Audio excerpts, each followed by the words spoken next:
Senado papayag lamang na maaresto si Senator Bato de la Rosa kapag may kautusan ang lokal na korte, ayon naman kay Senate President Alan Peter Cayetano. Detalye ng balita mula kay Raymond Dadpa sa Aris 28. Raymond, good morning.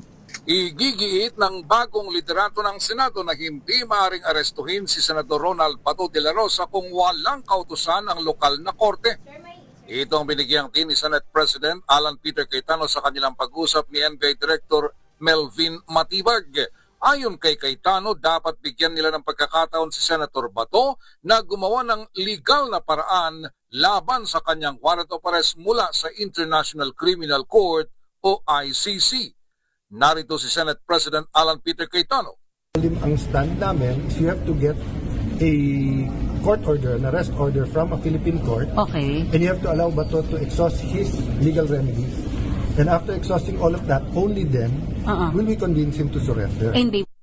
Sa panig ni NBI Director Melvin Matibag, kanilang rerespetuhin ang desisyon ng Senado na ilagay sa kanilang protective custody si Senador De La Rosa.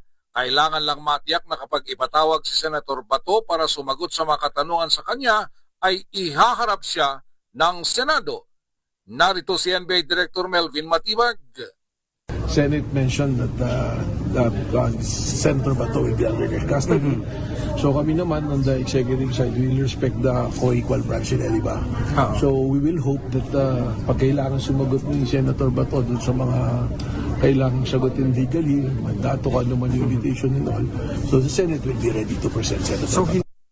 Ito si RH28 Raymond Dadpas para sa DZRH, una sa Pilipinas, una sa Pilipino.